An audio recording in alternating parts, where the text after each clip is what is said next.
If you want to factory reset your OPPO Reno 15 Pro, then we have a couple of ways that allow you to do so.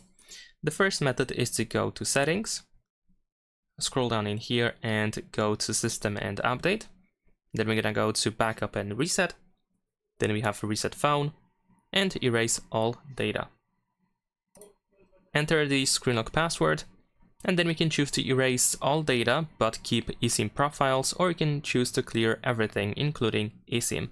Remember to make a backup of everything that is important that you don't want to lose in the process. Besides that, we can also use the Find Hub, if it is enabled of course. So in Settings, if you go to Security and Privacy, and in here go to Device Finders, then we can find the Find Hub or Find My Device.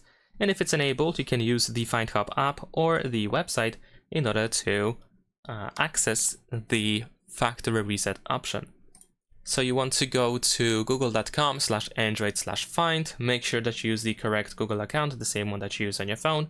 On this list that you will have on the left side of all your devices, you should be able to select OPPO Reno 15 Pro, and then we have the factory reset device option. And of course, we can also use the recovery mode.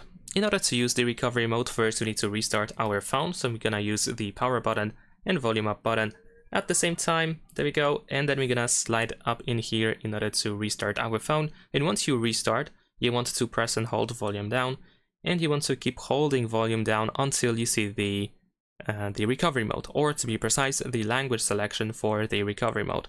In the meantime, you're gonna see the OPPO logo as well, but you want to keep holding the volume down button regardless. And now we should just wait for the recovery mode to appear.